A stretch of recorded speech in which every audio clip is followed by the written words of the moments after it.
পুলিশের সন্দেহের মাসুল গুনতে হলো কোলাবার আকাশ কৈলাস কানোজিয়াকে। সাইফের হামলাকারী সন্দেহে ওই যুবককে আটক করেছিল পুলিশ।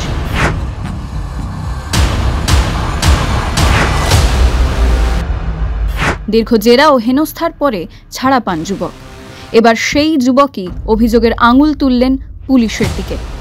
জানালেন শুধু হেনস্থাই নয়, অভিনেতা সাইফ আলী খানের হামলাকারী বলে প্রচারের জেরে খোয়াতে হয়েছে চাকরি, ভেঙেছে বিয়েও।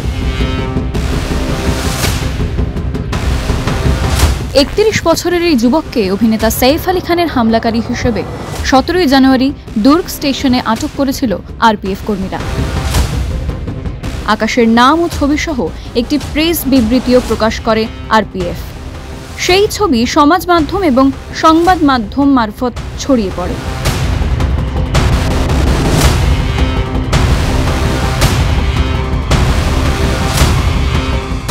কর্তব্যরত আরপিএফ কর্মীদের বারবার বুঝিয়ে কিংবা প্রমাণ দেওয়ার চেষ্টা করেও কোনো লাভ হয়নি।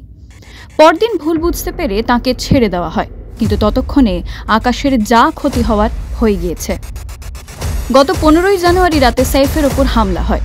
ভোরে মুম্বাইয়ের লীলাবতী হাসপাতালে রক্তাক্ত অবস্থায় ভর্তি করানো হয় সাইফকে। তারপর থেকে বান্দ্রার সদ্গুরু শরণ আবাসনে দফায় দফায় তদন্ত করেছেন মুম্বাই পুলিশের অপরাধ দমন শাখার আধিকারিকেরা।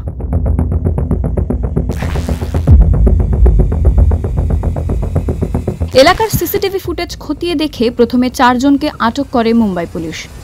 পরে ঠানে এলাকার এক শ্রমিক বসতি থেকে গ্রেফতার করা হয় অভিযুক্ত শরীফুল ইসলাম শেহজাদ নামে এক ব্যক্তিকে। পুলিশের জালে শরীফুল এলেও এখনও রয়ে গিয়েছে বেশ কিছু ধোঁয়াশা। সেই রাতে সাইফের বাড়িতে প্রবেশ করা ব্যক্তি কি আদৌ শরীফুল, এমন প্রশ্ন উঠছে। বাংলাদেশ থেকে শরীফুলের বাবা দাবি করেছেন সিসিটিভি ফুটেজে ধরা পড়া ব্যক্তি তার ছেলে নন। রবিবার সকালে আরও চাঞ্চল্যকর তথ্য ছড়ায়। সাইফের বাড়ি থেকে সংগ্রহ করা নমুনার সঙ্গে নাকি মিল নেই শরীফুলের আঙুলের ছাপের। যদিও মুম্বাই পুলিশের দাবি আঙুলের ছাপ না মেলার এই খবর নেহাতি গুজব। ১৭ জানুয়ারি রাতে জ্ঞানেশ্বরী এক্সপ্রেসে চড়ে বিলাসপুরে হবু স্ত্রীর সঙ্গে দেখা করতে যাচ্ছিলেন কোলাবার বাসিন্দা আকাশ। তখনই দুর্গ স্টেশনে তাকে আটক করেন আরপিএফ কর্মীরা।